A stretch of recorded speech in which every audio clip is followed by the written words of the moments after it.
Labdien visiem! Prieks, ka esat pieslēgušies attālināti šīs dienas semināram vieslekcijai par intelektuālo īpašumu. Bet pirms mēs sākam lekciju, tad gribēju jūs iepazīstināt ar projekta autorskola. Projekts autorskola ir izglītojoša platforma tieši intelektuālā īpašumā tiesību apguvēji gan bērniem un jauniešiem, gan arī studējošiem. Šobrīd mēs vairāk fokusējamies uz studējošo auditoriju. Un autorskolā esam izstrādājuši īpašu intelektuālā īpašumā tiesību pamatu kursu, kas ir orientēts, lai apgūtu šīs pamatlietas, kas saistās gan ar rūpniecisko īpašumu, gan ar autortiesību un blakstiesību ievērošanu.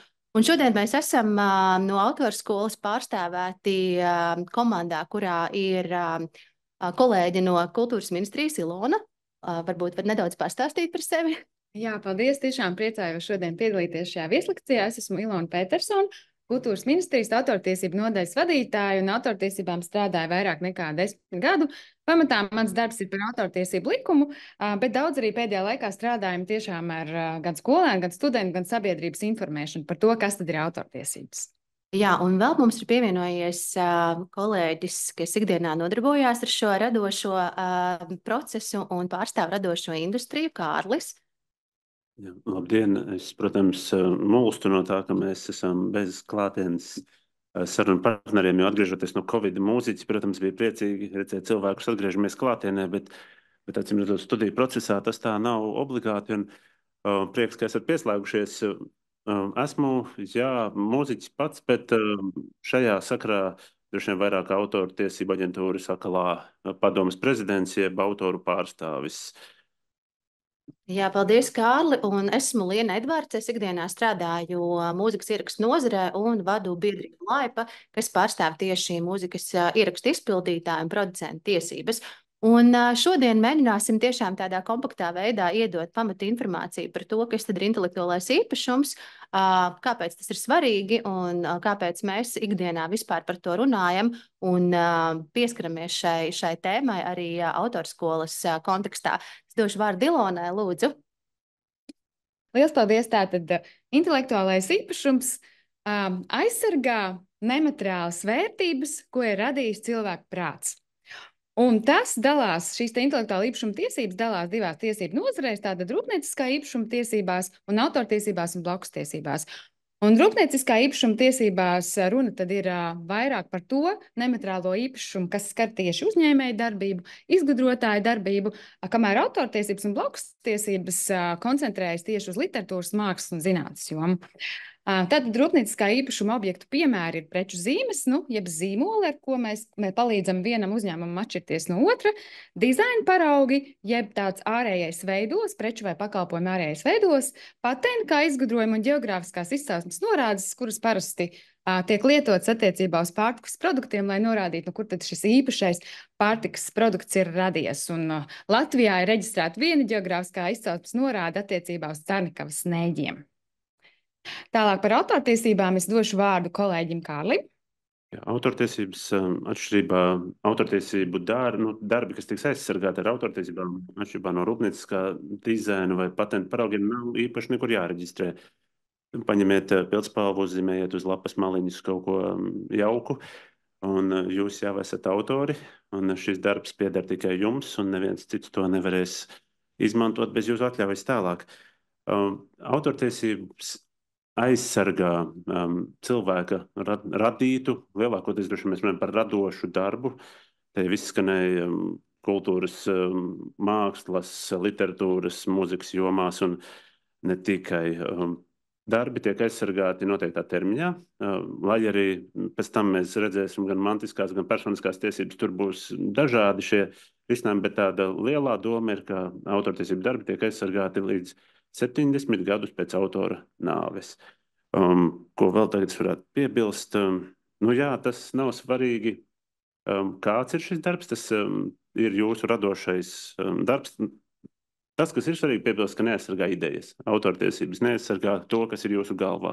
Tam tomēr ir jākļūst par vai nu rakstītu tekstu, vai notīmu, vai ierakstu mūzikā, vai skulptūru, vai te varētu, laikam, bezgalīgi turpināt. Jā, paldies. Un tas, ko var darīt, kaut arī nav tādas valsts datubāzes, kur reģistrēt darbi, tas, ko var darīt, var uz sava darba kopijas uzlikt autortiesība aizsardzības zīmi, jeb C burtiņa aplītī, uzrakstīt vārdu uzvārdu, nu tā kā Ilona un Lienija. Un to gadu, kad šis darbs ir radīts, un tas var pēc tam palīdzēt, ja gadījumā rodas strīds par to, kurš tad ir īstais autors. Ja? Jo tad tam, kurš apstrīdēs, vajadzēs pierādīt, ka viņš ir autors. Bet, ja jums uz darba būs norādīta šī zīmīte, jūs varēsiet būt diezgan mierīgi par to. Tālāk Kārlis jau minēja, ka, nu, tā kā, lai tas darbs būtu aizsargāts, tur vajadzētu būt ieguldītai jaunradei vai radošai darbībai. Un to konstatēt tad, ja autoram radot darbu, nu, ir bijusi tāda absolūti brīva un radoša izvēļu brīvība, ko viņš darīs, kā viņš daros, kā viņš atspoguļos arī savā darbā, nu, savas prasmes un personību. Un to jaunradu var ierobežot, piemēram, kaut kādi iepriekš paredzēti ļoti detalizēti noteikumi. Un tā es atkal vēlējos pajautāt Kārlim, kā viņam ir pieredze ar viņa kompozīciju radīšanu, vai viņam ir gadījies saskarties ar situāciju, kad viņam ir kaut kas ļoti jau sīki iepriekš aprakstīts, un kad beigās viņš ir tikai tāds tehniskais izpildītājs, bet, nu, autors ir tas otrs. Nu, tas, jebkurā gadījumā, mūzikā noteikti ir tad, ja man iedod notis un saka, lūdzu, šo gabalu ieraksti, tad es esmu tikai izpildītājs un ieraksta veicējs. Droši vien, ka varētu runāt par kino vai teātru izrādēm, kur tiek tomēr pateikts apmēram, kādā virzienā vajadzētu būt, bet man nav sanācis būt situācijā, kurā mans darbs tiktu tā aprakstīts, ka man pašam radošumam tur vairs vietas nepaliktu. Jā, man šķiet, ka ļoti lielisks piemērs, ko tu izmanto arī vienā no autorskolas video, ir par šīm taburetēm. Ja pēc noteiktas instrukcijas mums kādam liek krāsot taburetes, tad noteikti tajā procesā nav ieguldīta jaunrada. Un līdz ar to šo taburešu pavairošanu pēc noteiktas instrukcijas un vienādas krāsas noteikumiem nevar uzskatīt par jaunu autora darbu, jo tajā visticamāk šī jaunrada ir ieguldīta ļoti, ļoti maz.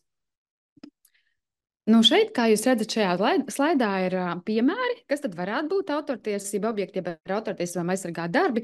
Un tie, kā jūs redzat, var būt gan mūzika, gan horeogrāfija, gan filmas, jeb audiovizuālai darbi, gan vizuāli darbi, fotogrāfija, literatūra un arī arhitektūra. Tostarp gan arhitektūras projekti, gan arī tās celtnes, kas beigās tur ir radušās.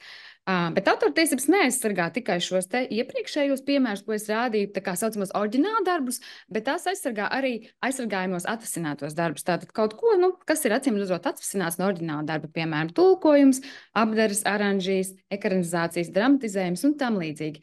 Bet vēl ir interesanti, ka autortiesības aizsargā darba krājums un datubāzes, kas materiālu atlases vai izkārtojuma ziņā ir radošās darbības rezultāts. Un tā kā piemēru es redzu minēt šo te prezentāciju, kura pamatā sastāv no likuma normām, kuras nav aizsargātas, taču tās ir gan atlasītas, gan izkārtotas. Tur ir vēl pieliktas fotogrāfijas, kuras gan nav mūsu, bet kuras ir brīvi izmantojamas. Tur ir pielikti kaut kādi komentāri klāt, un tur tas radošums kā reiz izpaužas tieši tajā materiālu atlasē un izkārtojumā. Nu, un visbeidzot, kā jūs redzat, tur ir neaizsargājamie darbi, kas ir tiešām būtiski sabiedrībai, lai tie būtu brīvi izmantojami, proti likumi, tiesu spriedumi, arī valsts simboli, arī ziņas par dienas jaunumiem un idejas, kā jau Kārlis minēja, idejas kā tādas, kamēr tās ir brīvā apritē, nav aizsargājums, bet tikko tās ir kaut kādā veidā materializētas, vai tas būtu pasākuma scenārijs vai kaut kāds projekts, tad tās jau kļūst aizsargātas. Par autoriem runājot, jā, tātad ir jāatcerās, ka sākotnējais autors vienmēr ir fiziska persona, kuras radošā darbības rezultātā tas darbs ir radīts, bet ja šie autori ir vairāki, to sauc par līdzautoriem. Kārli, tev ir kāda pieredze ar līdzautorību? Jā, tas tiešām ir biežs process, no mūzikas vidē pavisam noteikti, bet arī literatūrā mēs redzam sadarbības, kur vairāki autori raksta vienu darbu. Tas mūsdienās kļūst arvien populārāk, jo iespēja apmainīties, nezinu, ar citās zemēs dzīvojušiem cilvēkiem ar failiem un šos darbus radīt kopā kļūst arvien populārāk. Un tad, protams, nāk tā vienošanās par to, cik tad kuram procenti no tiesībām piederēs. Kuru būtu vēlams jau panākt pašā sākumā, vai ne? Lai nebūtu strīdi vēlāk. Tā vajadzētu. Jā, ideālā pasaulē, jā. Jā, kā es teicu, tātad autors kā sākotnējais autors vienmēr ir fiziskā persona, taču autortiesība īpašnieks var būt arī kāds cits, kuram šis te autors, fiziskā persona, tātad ir vai nu pārdevis savas tiesības, ja, vai arī tas ir, piemēram, viņa mantinieks. Ņemot vērā to, ka autortiesības spēkā visu autoru dzīvi un vēl 70 gadus pēc viņa nāves, tad tātad šīs autortiesības var mantot mantinieki, kas var kļūt par īpašnieki. Nu, un autortiesību pārņēmēji savukārt uz vienošanās pamatu var būt, piemēram, izdevniecība vai filmas producents vai kas nu tur, kurā situācijā būs. Šis te ir tradicionālais atslodzes slaids, kas palīdz atcerēties, ka sākotnēji autori vienmēr ir fizisks personas. Tātad stāsts ir par britu fotogrāfu vizīti uz Indonēzijas salām, kur viņš tā kā devās fotografēt šos te pērtiķus. Un kaut kādā veidā viņam izdevās nokļūt pie šīm te pērtiķu pašbildēm, un stāsts, kā viņam tas izdevās, atšķirās no sākuma. Viņš teica, ka pērtiķi tur vienkārši paspēlējās manu fotoaparātu, piespied podziņu un forši sanāca pašbildes. Tad, kad viņš jūta, ka tomēr šīs pašbildes varētu viņam nest diezgan laba nauda, tad viņš sāka stāstīt, ka viņš ir bijis ļoti iesaistīts visā procesā, ka viņš tur ir draudzējies viņiem, ka viņš ir uzstādījis to visu uzparikti, to fotokameru, un ka viņš ir bijis tiešām arī tā kā radoši iesaistīts. Un līdz ar to, ka viņš varētu būt tomēr šo te fotogrāfiju autors, bet ASV tiesa uzskatīja, ka nē, ka darbus, kuru nav radījuši cilvēki, tie nevar tikt aizsargāti ar autortiesībām, un diemžēl Davidam Sleiteram nācās atteikties no visām vēlmēm iegūt papildus finansējumu šajā sakarā. Turpinot tālāk, tātad par autoru tiesībām. Autoru tiesības dalās divās daļās - personiskajās tiesībās un mantiskajās tiesībās. Un kā jau pēc nosaukuma var saprast, personiskās tiesības ir kaut kas, kas ir saistīts ar pašu autoru, ar viņa personību, ar viņa garīgo saikni ar darbu, kas arī vienlaikus aizsargā viņa godu un cieņu. Un šajā sakarā es gribēju jautāt Kārlim, Kārli, kā tu jūties attiecībā uz saviem darbiem? Tu jūties kā tāds tēvs pret saviem bērniem? Kaut kādā ziņā droši vien, ka jā, tas mulsinošais brīdis ir redzēt savu darbu izmantotu kaut kur, un ja nav nekādas atsauces uz to, ka tas ir mans darbs, tas nav patīkami autoram, jo tam vienalga, vai tas būtu rakstīts teksts, tad ir jāpasaka, no kurienes tas ir ņemts un kas ir autors, vai muzikāli. Ja tavu dziesmu izmanto, tur ne tikai autortiesības, bet arī blakustiesības ir pārkāptas. Tas nav kādā ziņā patīkami. Esmu pāris reizes lūdzis kaut kādas lietas izņemt no interneta, attiecīgi, negribot, ka tās tur eksistē šādā veidā. Bet es domāju, neviens autors nepriecājas redzot savus darbus izmantotus bez norādes uz īstu autoru.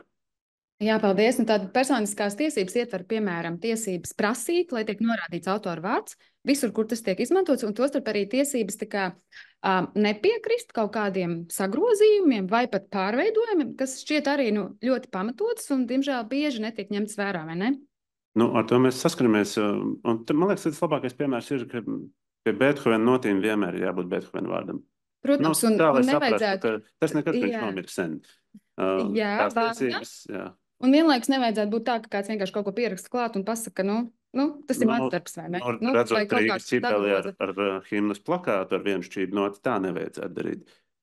Neskatoties to, ka tas ir Baumaņa Kārlis un arī kādu laiku jau nav starp dzīvajiem, tomēr pārveidots darbs, labam kļūdaini un nepareizi tas ir tas, ko tiešām nevajag darīt. Un mums ir dzīves piemērs Rīgas ielās. Jā, un, manuprāt, Rīga ir arī populāra ar Rīgas senāk redzamo robežzīmi, kuri mums pēkšņi virs burta I parādījās sirsniņa, kas arī nebija īsti saskaņota ar šī darba autoru. Ilona ir plašāks stāsts, kā tur tas notika un kā nonāca pie tā, kad tomēr atgriez atpakaļ šo burtu I, bet jebkurā gadījumā mākslinieks, kas bija šīs robežzīmes autors, Māris Celms, ja nemaldos. Valdis Celms, jā, tagad ir pareizi, norādījusi to, ka šis darbs ir degradēts un neatbilst tam darba pirmstandartam, kādu šis autors bija izveidojis. Līdz ar to, protams, mums šobrīd robežzīme izskatās tieši tāda, kāda tā izskatās, un sirsniņas ir pagātnē. Jā, pavisam īsi tur tas bija tā kā Rīgas domes darbiņš un ideja. Un tad, kad kultūras ministrija norādīja, ka tādā veidā ir aizskartas autora tiesības uz darba neaizskaramību, nemaz Rīgas doma nemaz nesteidzās kaut ko ļoti mainīt. Un tad līdz ar to pieslēdzās kultūras valsts pieminekļu aizsardzības inspekcija, kura atzina šo te Rīgas robežzīmi par kultūras pieminekli, kuru nedrīkst grozīt. Nu, un tad, ko es vienmēr piebilstu, tad vissmieklīgākais bija kaut kādā ziņā smieklīgākais bija valsts valodas centra atzinums, ka sirsniņa nesot garumzīmi. Nu, nav, jā, tieši tā. Līdz ar to mums atkal Rīgas robežzīme ir tāda, kā tā bija sākotnēji. Bet turpinot stāstu par autora tiesībām, tad otra daļa ir mantiskās tiesības, kur atkal jau pēc nosaukuma ir skaidrs, kad ir runa par ekonomiska rakstura izmantošana, kas nozīmē to, ka vienīgi autoram ir tiesības atļaut vai aizliegt savu darbu izmantošanu, un, protams, arī tiesības saņemt atlīdzību, vai kaut kādos gadījumos izdomāt, ka nē, viņš atļaus arī bezatlīdzības lietošanu. Kārli, ir gadījies?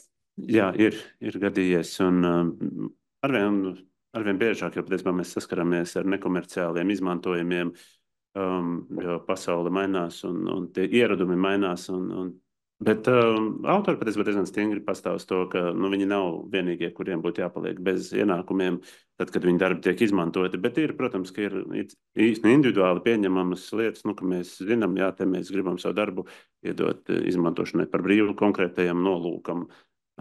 Tā mēs rīkojamies, autori, jā. Mēs tādi labi cilvēki esam. Bet jums ir tiesības saņemt atlīdzību pilnīgi viennozīmīgi. Par to nav vispār šaubu. Tā ka tagad turpināsim sarunu par blakus tiesībām un dosim vārdu Lienai. Jā, paldies. Mēs ieskicējām jau to, kas ir autors un kāda var būt autora darba, bet, protams, autori parasti savus darbus rada, lai tos izplatītu pēc iespējas plašākai sabiedrībai. Un nevienmēr autori paši ir pietiekami talantīgi un izpildīt spējīgi savus radītos darbus.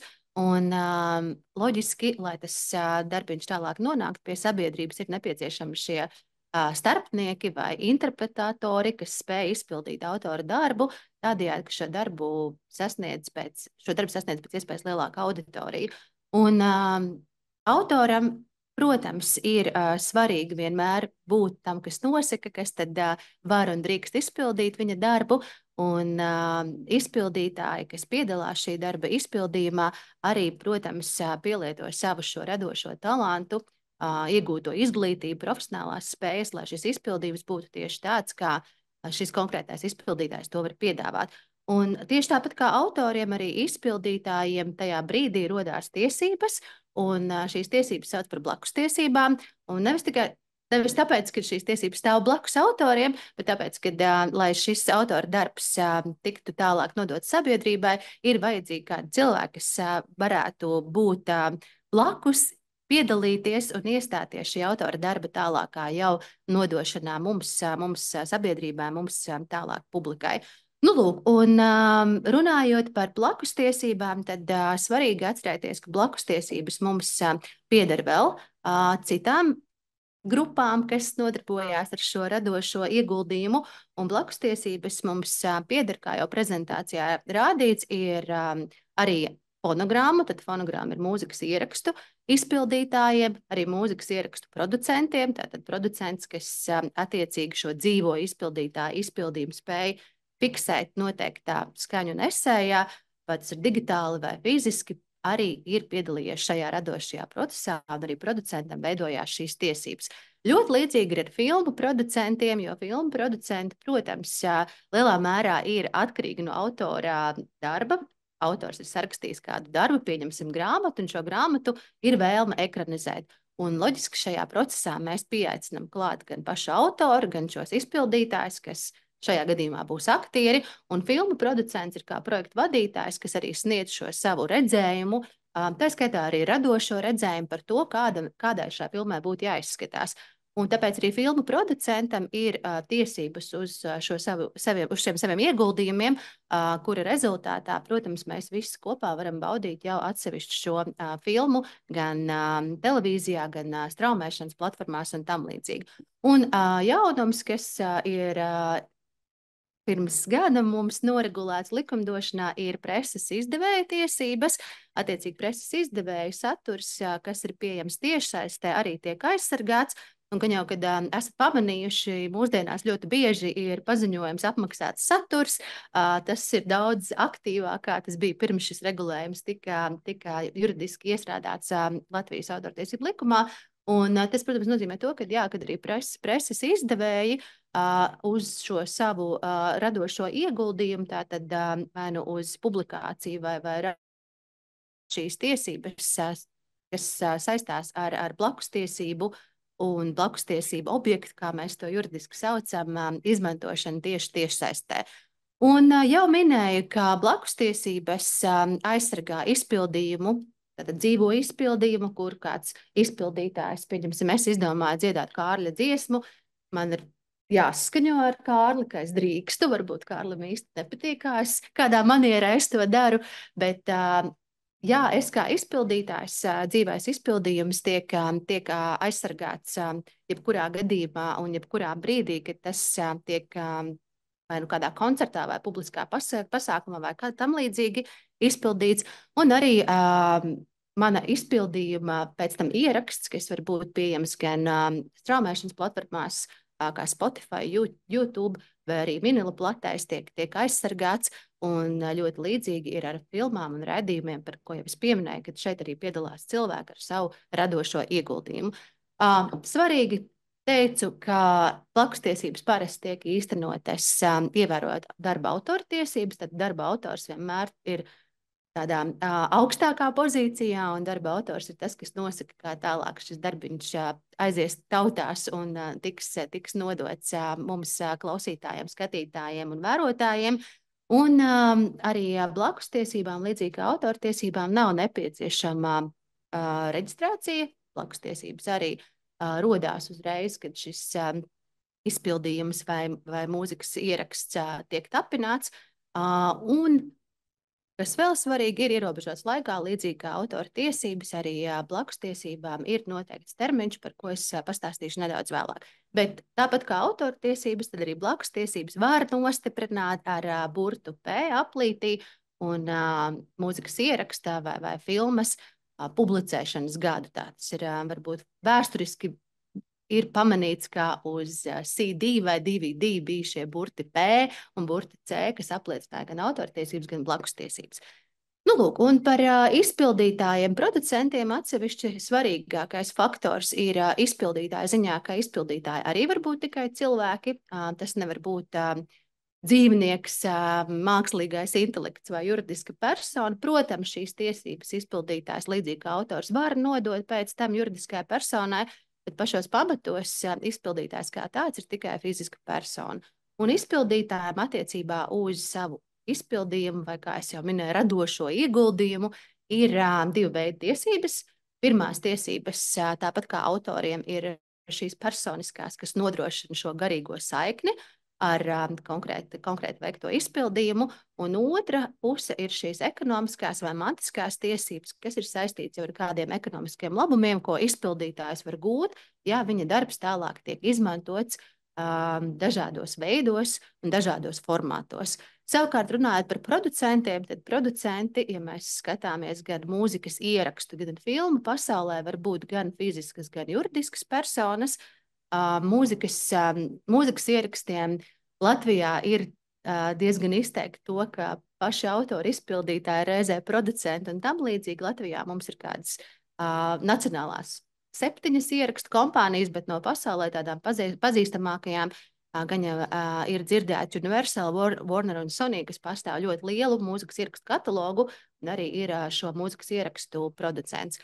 Nu, lūk, un producentam attiecībā uz šo radošo ieguldījumu ir tikai un vienīgi ekonomiski rakstura tiesības, tātad saņemt atlīdzību par katru reizi, kad šie ieraksti tālāk tiek izmantoti, reproducēti vai kopēti vai ievietoti reklāmās, filmās vai kā tam līdzīgi, vai izpildīti publiskā izpildījumā. Tātad, ja mēs skatāmies tieši uz tādu mūzikas ierakstu dzīves ceļu, tad, kā es saku, parasti sākotnēji ir vārda autors, kas sarakstā vārdus, pieņems dejolis, kur šis autors vēlās pārvērst varbūt kaut kādā dziesmā, tad pieaicina mūzikas autoru. Un tad, kad šie abi autori ir labi pastrādājuši, tiek pieaicināti izpildītāji, kas var izpildīt šo jau autoru radīto darbu.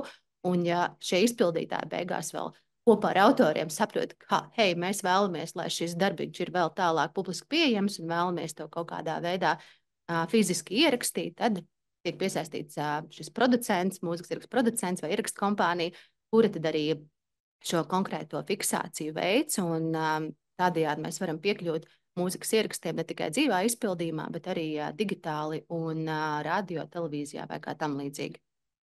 Kārli, tu šķiet arī esi multimākslinieks, vai ne? Gan autors, gan izpildītājs. Nezinu, kā ar tekstu autorību un kā ar mūzikas producēšanu.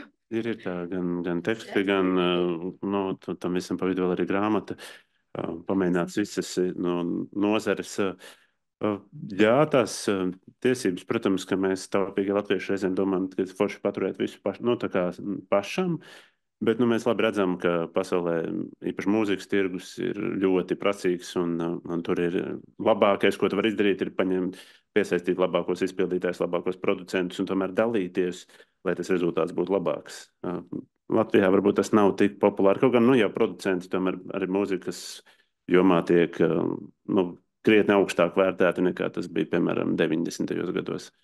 Jā, jo tas, protams, juridiskais regulējums attiecībā uz mūzikas ierakstu producentu ir tas, kas veic skaņas vai izpildījuma fiksāciju. Respektīvi, ja es ar savu viedtālu dodos pastaigāt pa parku, un tur ir skaistas strautiņu čalas, un es šīs čalas vēlos ierakstīt, tad, tur, protams, nekādā liela mākslinieckā kvalitāte man nav nepieciešama, bet, ja es ar to vēlos konkurēt, un šobrīd konkurence sevišķi digitālajā laikmetā ir liela, jo kā šodien mēs uzzinājām, ka katru dienu tiek traumēšanas servisos ievietot 80,000 jaunu mūzikas ierakstu, kas nozīmē, ka mēs šeit konkurējam jau ar ļoti lielu darbu apjomu, un, protams, ir svarīgi arī nodrošināt, lai šis ieraksts, lai šī ieraksta kvalitāte arī no tāda fiksācijas viedokļa un skaņas viedokļa, kas būtu kaut kādā ziņā īpaša un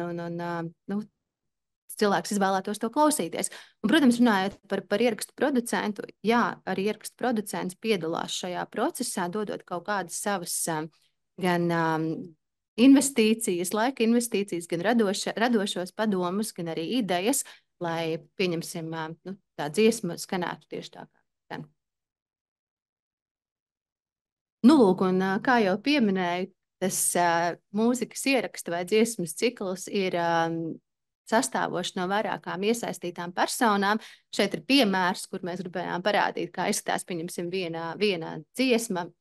Ar dziesmu šeit ir jāsaprot mūzikas ieraksts, Dzeguses balss, kur vārdu autors mums ir Māris Čaklais, mūzikas autors Imants Kalniņš, izpildītājs ir jaunie daudzsološie Carnival Youth. Un to visu kopā ir salicis producents, mūzikas ierakstu producents, kas šajā gadījumā ir juridiska persona, SIA Carnival Youth, kura nodarbojās arī ar šo ierakstu promotēšanu, popularizēšanu un loģiski arī ar visām šīm tehniskajām lietām, kas saistās, lai tas ieraksts vispār tiktu ierakstīts šajā gadījumā digitāli, un es zinu, ka arī vinilā ir pieejami konkrēti jau šie izpildījumi ieraksti.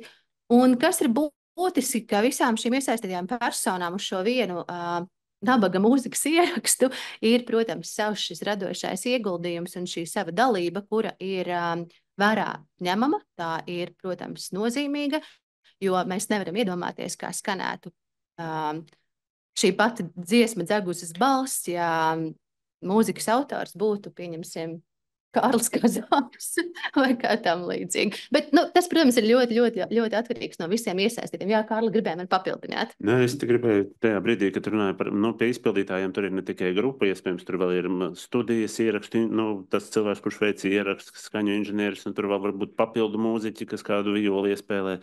Tā kā tas vēl nav, principā, viss, tur tas klāts varētu būt vēl plašāks. Bet jā, tas, ka tās tiesības nepārklājas, ka viens otru nevar aizvietot, tas gan, ka... Jā, tas ir ļoti būtiski, ka katra no šīm iesaistītajām personām šīs savas tiesības uz šo konkrēto darbu saglabā, tās nepārklājās. Protams, var būt situācijas, ka izpildītāji kaut kādas tiesības mēdz nodot ierakstu kompānijai vai producentam, bet tas jau sarežģītākā pakāpē. Domāju, ka jums tik sarežģīti varbūt tā informācija nav nepieciešama, bet tā tas realitātē var notikt. Jo, kā jau arī Ilona teica, gan autors, gan izpildītājs, kuru sākotnēji gan var būt tikai fiziskas personas, tālāk jau šīs tiesības var nodot juridiskajai personai, kura pārstāv konkrēto autoru vai izpildītāju. Un būtiskākais, protams, ja mēs vēlamies izmantot šādu vienu darbu, šādu vienu dziesmiņu, kā man kolēģi no industrijas saka, tad ir jāsņem atļauja no visiem iesaistītajiem šajā darbā. Un tas ir gan viens vārdu autors, šajā gadījumā viens mūzikas autors, 4 izpildītāji un viens producents. Tad kopā mums sanāk 7 personas, no kurām ir jāsaņem atļauja, lai varētu konkrēto darbu izmantot tālāk. Bet, protams, tam ir izdomāts risinājums gan šeit Latvijā, gan citur pasaulē. Par to mēs arī pastāstīsim tālāk.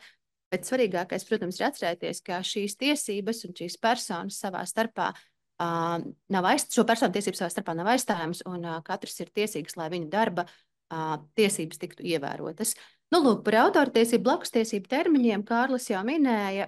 Autortiesības mums ir spēkā autora dzīves laiku un 70 gadus pēc viņa nāves, savukārt 2 no personiskajām tiesībām, kas ir tiesības uz vārdu un darba neaizskaramību, ir mūžīgas.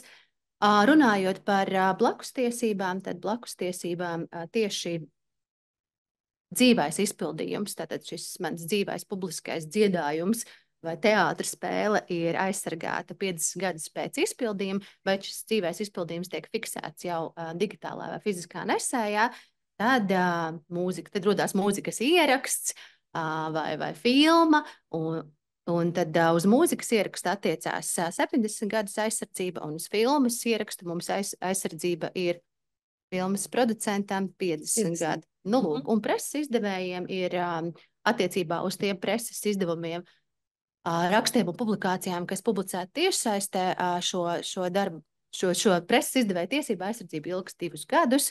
Un kāpēc varbūt tas ir būtiski? Jo, ja mēs domājam par kaut kādu darbu izmantošanu savā ikdienā vai, pieņemsim, studiju procesā, tad, protams, ir iespēja izmantot darbus, kuriem nosacīti ir beidzies šis aizsardzības termiņš, bet atkal atgriežoties pie mūzikas industrijas, tad par mūzikas ierakstiem mums ļoti bieži autors, Beethovens nav aizsargājams attiecībā uz izmantošanas vai šīm ekonomiskajām tiesībām, bet ļoti bieži šiem Beethovena darbiem ir jaunas aranžijas, kur ir iesaistīti izpildītāji, un, protams, tad, kad šis izpildījums tiek fiksēts, tad atkal aizsardzība šīm konkrētām personām ir noteikta 70 gadus, kā tas arī šeit ir redzams ekrānā. Nu jā, un tagad pēc šī garākā stāstījuma tāds mazliet atkal kopsavilkums, kā tad legāli, likumīgi izmantot citu autoru darbus. Un tur ir vairākas iespējas.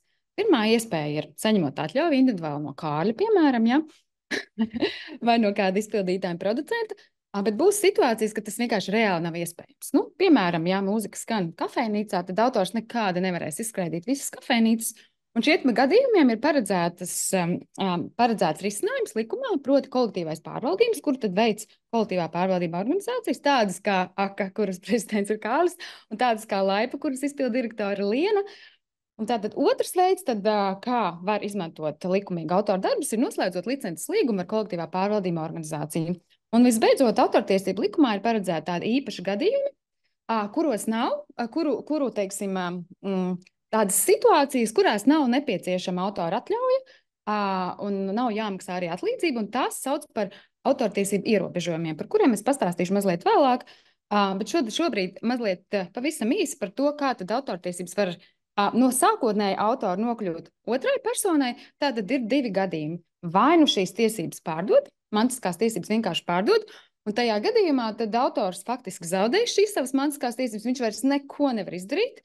Visas tiesības piedara, piemēram, izdevējam vai skaņu ierakstu producentam, un tādā gadījumā, ja, piemēram, tomēr autoram ir kaut kas aktuāls, ko viņam vajadzētu darīt, piemērs varētu būt glezno autors, kurš grib ielikt šo gleznu savā portfolijā, kurš grib to publicēt savā tiešsaistes savā mājaslapā, ka viņš ir šīs gleznas autors, kas, protams, būtu normāli, ka to viņš drīkst darīt, tad tas noteikti jau ir jāatrunā uzreiz līgumā, šajā te mantisko tiesību pārdošanas līgumā. Otrs veids, autoram draudzīgāks veids, ir licence vai licences līgums, kuru, piemēram, izsniedz jau, kā jau es teicu, AKA vai Laipa. Šajā gadījumā autors saglabā savas mantiskās tiesības, un viņš arī pats, protams, drīkst izmantot šo darbu, un arī, ja viņš kaut kādas tiesības nav nodevis kolektīvā pārvaldība organizācija, tad viņš arī tiesīgs turpmāk to darbu licencēt. Tā kā izsniegt tālāk tā licences. Līdz ar to, viņš nezaudē mantiskās tiesības, viņš tikai izsniedz tādas kā atļauj vienkārši citam šo darbu izmantot. Vēl pavisam īsi, varbūt es pieskaršos jautājumam par taisnīgu atlīdzību. Tas ir svarīgi zināt gan pašiem autoriem, gan darba izmantotājiem, ka apmēram gadu jau autortiesību likums paredz tādu nosacījumu, ka autoram ir tiesīgs saņemt taisnīgu atlīdzību. Un atlīdzība ir taisnīga tad, ja tā atbilst šī darba ekonomiskajai vērtībai, un, kur tur nevienmēr arī ir viegli tomēr izvērtēt, bet, ir kaut kāds vērtības, pēc kā to var izdarīt, un ir taisnīgi arī tad, ja šī atlīdzība veido samērīgu daļu no darba izmantošanas rezultātā gūtajiem ienākumiem. Cilvēku valodā tas nozīmē, ka autoram būtu tiesības uz procentu maksājumiem no situācijām, kad viņa darbs tiek ilgstoši izmantots komercapritē, piemēram, straumēšanas platformā. Dzīvē notiek dažādi, bet mēs aktīvi, es domāju, gan tagad, gan arī turpmāk strādāsim pie tā, ka tomēr gan autori, gan izpildītāji var saņemt šo atlīdzību, jo bieži vien ir tā, ka no straumēšanas platformām lielākos ienākumus, diemžēl, gūst producents, un kas nav tā kā līdz galam taisnīgi, jā. Tālāk vārds Lienai par kolektīvo pārvaldījumu un tostarp par obligāto kolektīvo pārvaldījumu. Jā, paldies. Un, es noteikti gribēju mest tiltiņu no Ilonas teiktā un atgriezties varbūt tās par to, kā tad legāli var izmantot citu autoru izpildītāju darbus. Un jau pieminētais regulējums attiecībā uz šo kolektīvo pārvaldījumu ir tas, kas, manuprāt, ir ļoti līdzsvarots un nepieciešams mums kā pilntiesīgiem sabiedrības locekļiem, jo atcerieties, rādīju slaidu, kurā bija viena dziesma ar 7 personām.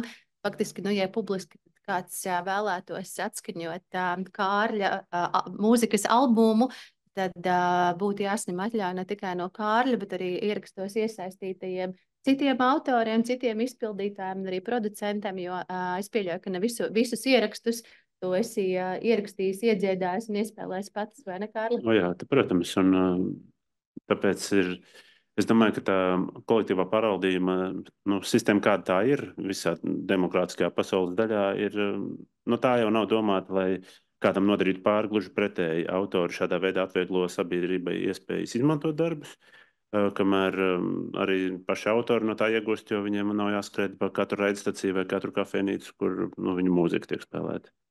Jā, un ne tikai par publisko izpildījumu, bet arī, protams, televīzija, internets kaut kāda daļa ir tas, kurā organizācijas, kurās mēs ar Kārli darbojamies, ir tās, kas spēja izsniegt šo licenci gan autoru, gan Laipas gadījumā izpildītāju un producentu vārdā, un faktiski nodrošināt to, ka ir šis līdzsvars gan starp autoru, gan starp sabiedrību. Lūk, un runājot par organizācijām, kas Latvijā ir tādas zināmākās, pie kurām mēs aicinām vērsties tajos brīžos, kad vai jūs paši kļūstat par autoriem, izpildītājiem, producentiem, vai arī vēlaties izmantot noteiktus autora izpildītāju producentu darbus, tātad AKLA, kur pārstāv Kārlis, kā šīs organizācijas prezidents, un AKLA ir multirepertuāra starptautiska organizācija, kura pārstāv tieši dažāda veida darba autorus. Un savukārt Laipa ir organizācija, kur arī darbojās starptautiskā organizāciju tīklā, un mēs pārstāvam tieši mūzikas ierakstu izpildītājs un producents. Tad, attiecīgi, šīs divas organizācijas ir tās, kas var sniegt šo licenci vai atļauju jums izmantot kāda cita, piemēram, mūzikas ierakstus, un nevērsties pie katras personas individuāli, bet jau konkrēti organizācijās var saņemt šo atļauju. Un tieši tāpatās, kad jūs jau kļūstat par autoru kādam darbam, tad var vērsties AKLA un AKLA uzticēt savu darbu aizsardzību. Savukārt, ja kāds mūzikas ierakstā piedalījies kā izpildītājs, tā skaitā arī kora katrs individuālais izpildītājs, vai kā arī saka arī tā persona, kur vienreiz mūzikas ierakstu laikā uzsit pat rīsturīt, ir aizsargāts, un šādas personas arī var reģistrēt savu šo mūzikas ierakstu katalogu Laipā, un Laipa būs tā, kas arī administrēs šī kataloga izmantošanu. Paldies! Un atgriežoties atkal pie slaida par to, kā tad var likumīgi izmantot autoru vārdus, tātad pēdējais no variantiem bija uz autortiesību likumā noteikto tiesību ierobežojumu pamata. Un šie tiesību ierobežojumi, tā ir vesela nodaļa autortiesību likumā, jā, tad precīzi likumā noteikti gadījumi, kad ir atļauts izmantot darbus bez autora atļaujas un atlīdzības samaksas, jā. Tur ir arī noteikts tāds saucamais 3 soļu tests, kas ir izriet jau no dažādiem starptautiskiem dokumentiem, bet tādā vienkāršā valodā nozīmē to, ka šāda izmantošana nedrīkst traucēt to autoru iespēju tomēr saņemt savus ienākumus, kas nozīmē to, ka parasti nedrīkst izmantot visu darbu. Parasti runa tikai un vienīgi par fragmentiem, kā piemēram šajā te piemērā, kur ir vienkārši fragments no vienas intervijas, kuras autori ir Alisa Zita Zeida, ka šī intervija ir bijusi un žurnālā ir. Tad, kad izmantojam citātus, tad vienmēr ir jābūt nelielam citātam, plus jābūt ir autora vārdam, uzvārdam un arī, teiksim, avotam, no kurienes šis citāts ir izmantots. Vienīgais izņēmums varētu būt fotografija, jo fotografijas fragmentu reizēm būtu pilnīgi bezjēdzīgi likt. Tas nozīmē, ka fotografija var būt, bet viena. Ja, teiksim, ir apskats par kādu gleznu izstādi, viena fotografija ar gleznu, nevis, teiksim, visas gleznas, kas ir šajā izstādē. Tāpat autortiesību ierobežojumi ļauj cilvēkiem pasmieties un pieļauj internetā tik populārās mēmes, kas nozīmē to, ka uz kaut kāda oriģināla darba pamata, šeit gan šis oriģināla darbs visticamāk jau vairs nav aizsargāts, bet jebkurā gadījumā tātad uz kāda oriģināla darba pamata tiek izdarīts kaut kāds izmaiņas. Šīs izmaiņas ir darītas tāpēc, lai mēs varētu pasmieties, un es domāju, ka mums visiem ir svarīgi biežāk pasmieties, tā kā autortiesību likums ir tādā ziņā pietiekoši atļaujošs. Un visbeidzot, varbūt par mūzikas atskaņošanu mācību procesā. Protams, ka klasē, kur visi ir savā starpā pazīstami, tur īsti nav runa par publiku. Tur tiešām skolotājs var atskaņot, cik nu viņš tur vēlas, ja viņš kaut ko grib cilvēkiem ilustrēt no tā temata, ko skolotājs pasniedz. Tieši tāpat, ja runa tiešām par izglītības programmas īstenošanu, arī tur pat lielākās auditorijās varētu nebūt jāprasa atļauj, bet Liena tūliņ pastāstīs, kuros gadījumos tomēr licence ir nepieciešama arī skolās.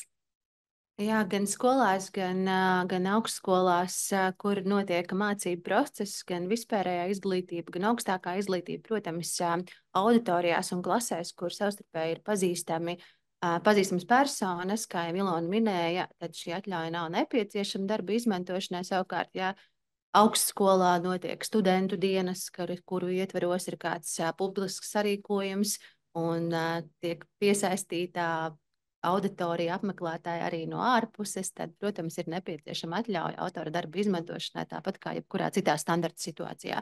Un mūsu piemērs parasti ir skolas diskotēku, kad skolas diskotēkā, kurā piedalās visa skola un kāds vēl pasauc savu brālēnu māsīti no blakus skolas vai kā tam līdzīgi, protams, šis savstarpēji savā starpā pazīstama cilvēku loks vairs nav pastāvošs, un šajos gadījumos arī ir nepieciešama atļauja autora darba izmantošanai publiskā izpildījumā. Un, jā, mēs noteikti esam tikai par to, lai arvien vairāk tiktu izmantoti gan autortiesība aizsargāti, gan izpildītām producentu darbi, gan studiju procesā, gan mācību procesā, bet, protams, mēs aicinām to, lai šī izmantošana būtu saskaņota ar šo darbu autoriem, un ievērot šie autortiesību, blakstiesību principi. Tomēr vai vienmēr nepieciešama atļauja? Kā jau mēs runājam, tad Kārlis var izdomāt, ka atļauja nav nepieciešama, un tās ir viņa tiesības. Vai ne? Vēlies kaut ko piebilst? Nē, ir jau dažādi veidi, patiesībā ir veidi, kā autori paši var, kā to sauc, noslēgtās brīvi pieejamās licences. Jā, piedāvāt izmantot savus darbus bez atlīdzības. Tā ir autora izvēle. Tieši tā. Pieļauju, ka jūs varbūt esat redzējuši terminu public domain, kurš nepārāk labi tulkojas latviešu valodā, bet kur mēs mēģinām nodēvēt kā vispār pieejami darbi. Public domain works, tātad ir vispār pieejami darbi, un tie ir vai nu tādi, kuriem ir beidzies aizsardzības termiņš, vai arī tādas, kuras neaizsargā ar autortiesībām vai blakustiesībām, kā piemēram likumi un valsts simboli, bet autors var izvēlēties tiešām atļaut savu darbu brīvu izmantošanu, un, piemēram, ja mēs runājam par internetu, tad tur ir pieejamas tā saucamās atvērtā satura licences, tostarp Creative Commons. Tur slaida maliņā jūs varat redzēt dažādus piemērus no Creative Commons licencēm, tātad tur parasti ir 2 burtiņi CC ar kaut kādiem nebūtu vēl simboliem klāt. Ja jūs redzat šādu simbolu, tad ieiet Creative Commons mājaslapā, apskatieties, ko tas nozīmē.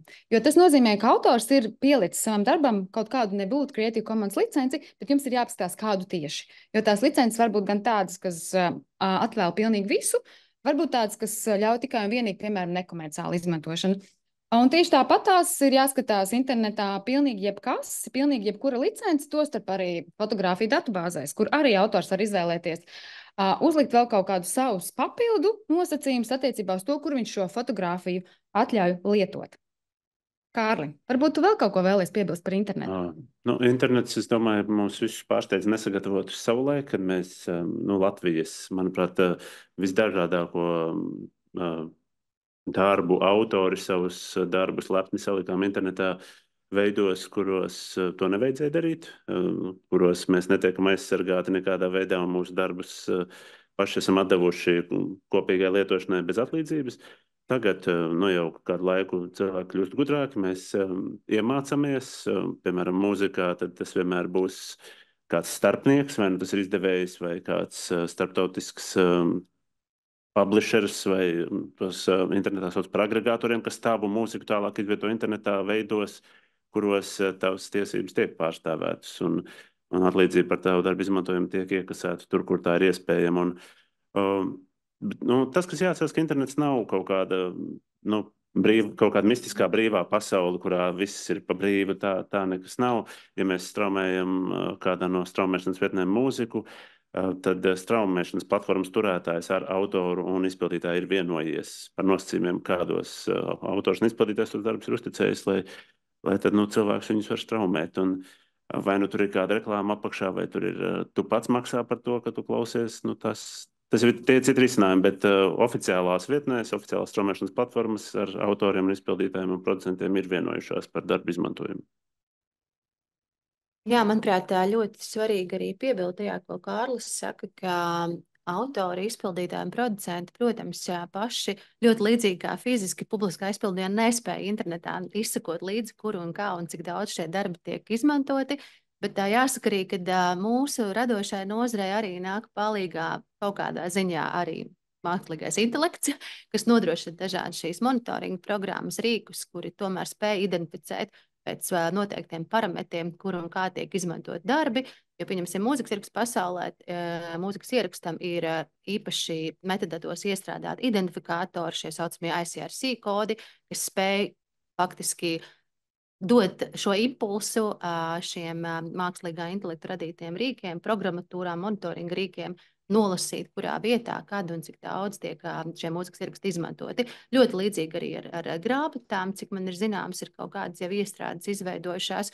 Un, ja mēs runājam par tādu jau akadēmisko vidi, tad zināms, arī akadēmiskajā vidē ir izveidots speciāls rīks, kas spēj identificēt, pieņemsim, studentu darbos ir izmantots kādu citu studentu darbi, šis saucamais akadēmiskais plaģiāts, vai arī gadījumos, kad studentu darbus ir rakstījis vai piedalījies rakstīšanā mākslīgais intelekts. Un runājot par internetu un mākslīgo intelektu, manuprāt, mēs parasti arī pieminam šos jautājumus katrā no lekcijām, jo tā ir šī brīža aktualitāte. Un, protams, ir svarīgi saprast, ka mākslīgais intelekts var būt kā rīks, ko mēs izmantojam, un ar šo rīku paši piedalāmies kā jauna veidošanā un radīšanā.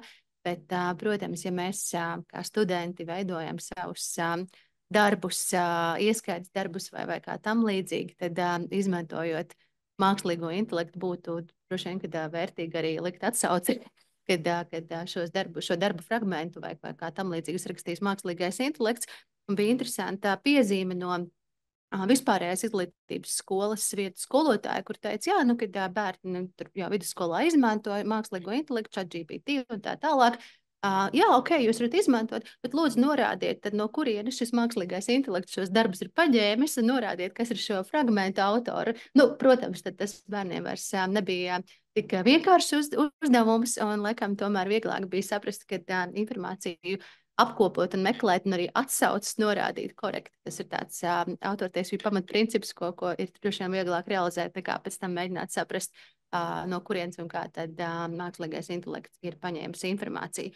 Un, runājot par internetu, tad, protams, internets nav bezlikuma zona, un jebkura darbība, ko internetā kāds veids ar citu autoru darbiem vai izpildītāju producentu darbiem, ir jāsaskaņo ar šo darbu īpašniekiem, un katrai reizei, katrai darbībai, pieņemsim, grāmatas kopēšanai vai kā tam līdzīgi, vai mūzikas ierakstā tālākai nodošanai ir nepieciešama atļauja no paša šī darba īpašnieka.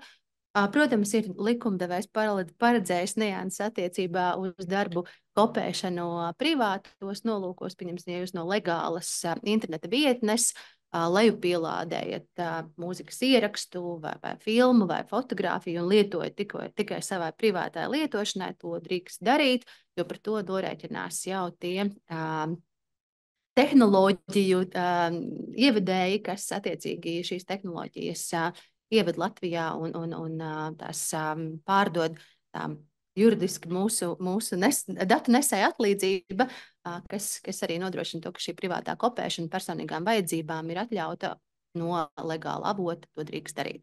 Nu, lūk, par pārējo visu, kas saistās ar atļaujām un licencēm un, protams, dažādām darbībām ar citu darbiem, tad, manuprāt, tas salīdzinājums ir to, ka mēs it kā to intelektuālo īpašumu netveram kā kaut ko tādu taustāmu un nozīmīgu, bet tajā pašā laikā tas ir īpašums. Un gan jau, kad mēs negribētu, lai mūsu dārziņā kāds ceļ savu piebūvi vai arī kāds paņem mūsu mašīnu un lieto vai tā tam līdzīgi.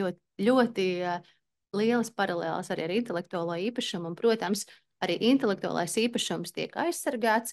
Tas tiek aizsargāts no tātad šo darba īpašnieku tiesību pārkāpumiem. Un, gan jau, kad arī ir jāpasaka, ka par autortiesību pārkāpšanu ir paredzēta gan civiltiesiskā, gan administratīvā un arī būtiski kaitējuma gadījumā krimināltiesiskā atbildība. Bet mums ir sagatavots ļoti labs video, ko mēs gribam parādīt, kas tā kā arī būtu šis noslēdzošais mūsu šīs dienas informatīvais, juridiski pamatojošais, grūti jau beigas. Autorsskola piedāvā autortiesību pārkāpumi. Autortiesību pārkāpums ir autora darba izmantošana bez autora atļaujas. Piemēram, plaģiātisms. Pasaulē ir bijuši daudzi plaģiātisma piemēri. Amatpersonu uzrunas, skaņdarbi. Plaģiātisms notiek.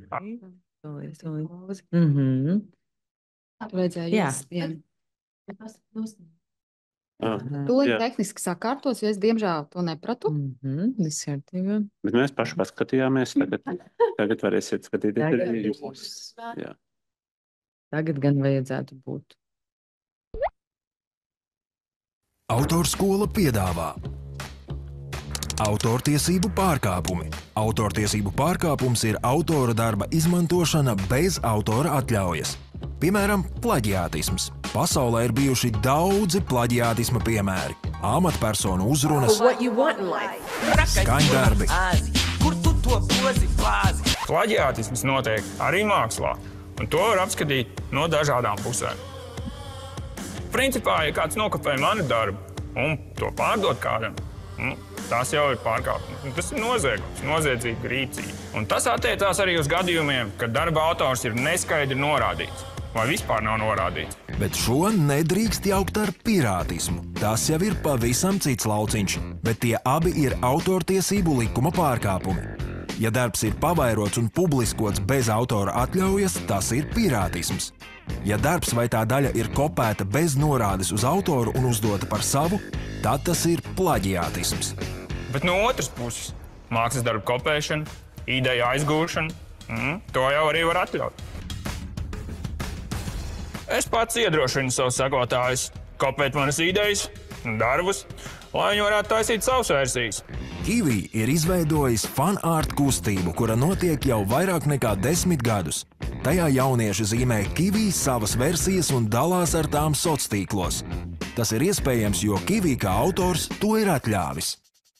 Ir ļoti grūti dažkārt nošķirt, kur darbs ir nokopēts vai vienkārši ir diezgan līdzīgs. Paņemt cita mākslinieka darbu, tas būtu tā kā paņemt cita auto. Vai tā būtu aizņemšanās? Nē, es saukšu policiju. Bet kā pierādīt, ka esi darba autors?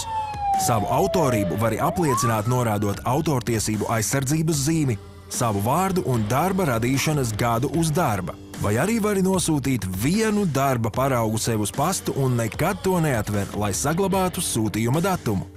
Taču tas nevienmēr būs risinājums, jo svarīgs jau ir tas darba process, skices un labs nodoms. Paldies, Kivī, par īsu ievadu tēmā par autortiesību pārkāpumiem. Turpini mācīties kopā ar citiem Latvijas zināmiem autoriem, izpildītājiem un producentiem autorskola.lv. Jā, paldies, Kivī, Autorskola par piedāvā. ieskatu autortiesību pasaulē. Autortiesību. Kivī gribēja vēlreiz. Jā, viņš ļoti grib vēlreiz, bet jebkurā gadījumā es aicinu jūs tiešām ieskatīties autorskola.lv un pamēģināt to tiešsaistes kursu, gan lai pārbaudītu to, vai jūs šodien dzirdējāt mūsu sakāmo, gan arī savas zināšanas intelektuālā īpašuma jomā, jo intelektuālais īpašums mums ir katru dienu ik uz soļa, un jā, ir kaut kādas lietas, ko mēs varbūt nespējam sataustīt, bet tajā pašā laikā tas viss ir kāda cilvēka, kādas personas radošs darbs, un mans novēlējums, protams, ir būt zinātkāriem un apgūt arī šos jautājumus, kas kaut kādā dzīves daļā vienmēr ir mums klātesoši nepieciešami, un ja ir vēl kaut kādas, tā kā, nezinu, nepieciešama detalizētāka informācija vai kā tam līdzīgi, droši sazinieties ar autorskola.lv, ir norādīta arī elektroniskā e-pasta adrese, vai arī ar